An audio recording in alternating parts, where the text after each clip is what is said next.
Right, here's some tricky questions from the M6. I've only just picked out about 3 of them or so or whatever, just to kind of give you an idea of what to do with these particular rotten questions. So first one's a rotation. It says rotate the triangle 180 degrees about the point 3, 1. Right, rotation. You don't need this. So if you, first of all, this is autopilot stuff. You should get your tracing paper, pop it over. Now, this isn't always the way people do it, but I like to do this. I just go over my X and Y axis like that, because whenever I start rotating, I know when to stop. It lines up. Just keeps me right. Right, there we go. And then draw over your shape the way it is. And then it's going to be about the point 3, 1. So you go across to 3 and up to 1. That's your point. And then rotate 180 degrees. Now normally you're probably used to seeing it anti-clockwise or clockwise. When it's 180 degrees, it doesn't matter, because 180 degrees anti-clockwise is the same as going clockwise. So yeah, it's basically just 2 full turns. 1 turn, 2. Right, okay. See how that's really kind of weird looking? That's going to go there. Right, I just kind of pop it up. That corner's there. That corner's there. And that corner's there, and then just draw. Yeah, they do look kind of weird. I would always do anything involving some kind of drawing with pencil, so then you can rub it out after if you need to. Right, that's that one done. And then this one here, oh god, this is the stuff of nightmares for people. As soon as they see lines and graphs and they're like, that looks rank. It's really, really not. So long as you do a bunch of these ones, they're never difficult, so long as you follow enough and you know what steps to follow. You have been given a bunch of X values, so that's those ones down there, and you've been asked to find out the Y in this case and in that case. They've given you it in all the others, you need to find it for that. They've told you how to find your Y. This is the equation that you use to find your Y. So you do, to work out the Y in each of these cases, you do the value of that X, which in this case is -2, square it, minus the value of X, and then -4. Of course, this would be non-calculator, otherwise you could put it straight into your calculator. So I am going to do that over here. I'm going to do, it's the X squared, so my value of X is -2. I always put it inside of brackets. Squared minus the value of X. So it's minus your -2, and then -4. So that -2 squared, well, that's -2 times -2, which is a +4. So watch that one. And then to minus -2 is to +2. Isn't maths fun? And then -4. So 4 + 2 is 6, -4 is 2. So that's what that one is. Now, it just means you have to do this all over again. That's why it's worth 2 marks. You have to replace what's inside those brackets with a -1 now. At least you don't have to do it for all of them, you know. Sorry, I know it's horrible. -1 squared minus -1 -4. So you see, I'm just replacing the X's that are in this equation with the value of X in that moment so that I can find out what its Y is. And that's going to be, well, -1 times -1 is again a +1. And to minus -1 is to +1, and then -4. So you've got 1 + 1, which is 2, 2 - 4, which is -2. So that's a -2 there. And then you've got them all. Now, I just want to very, very quickly prove that this does give you the correct answer. If I did this for the value of a -3, -3 minus -3, oops, squared, -4, that would be -3 times -3 is a +9. And 9 minus -3 is +3. And then -4. 9 + 3 is 12, -4 equals 8. So that's just proving that that's right. We didn't need to do that. I'm just being nice.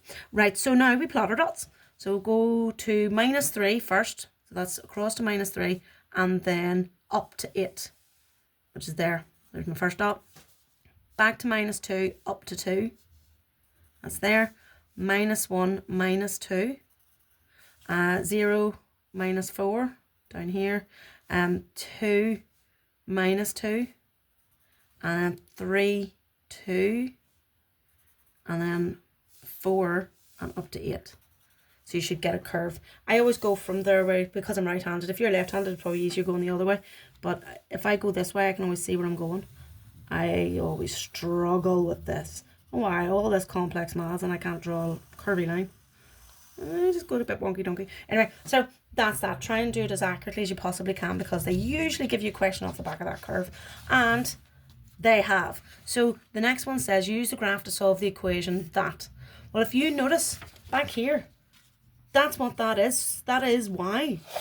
Y. So they're basically saying y equals 0. And then you go back and see, where does y equal 0? Y is 0 here, and it's 0 all along that line. So they're looking basically to find where your curve cuts through that line. You can't see that at all. So it's basically that value there and that value there. You'll notice there will be decimals involved here. So this is, our x is going to be 2.5, say, approximately. So 2.5. And then the other one is minus 1.5. And that's my two values. Tricky when you're not used to working with lines. And at M6, you really don't do much in this. X equals 2.5 and x equals minus 1.5. Okay, that's that one. Right, this next one, don't worry, I'm not doing the whole paper. Each interior angle of a regular polygon is 140 degrees. How many sides does it have? Right, when they tell you what that is and they're asking you how many sides, it doesn't say, but technically speaking, this is an exterior angle question.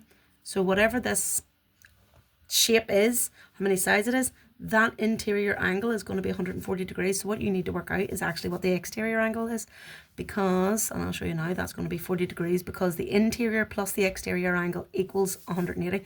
So that's int plus ext angle equals 180. Always, that's a fact. And then another fact that you need to know is that all your exterior angles add up to make 360. So the exteriors total equals 360 degrees. And if you know that one of them is 40 degrees, you just see how many of those fit inside that, and that'll tell you how many sides it is. So you do 360 divided by 40. Right, I just want to show you this method of dividing if you're stuck and you don't have a calculator and you just don't happen to know your 40 times tables. When you've got a number divided by a number, you cancel out a 0 in each of those. If they've both got zeros, cancel a 0 out.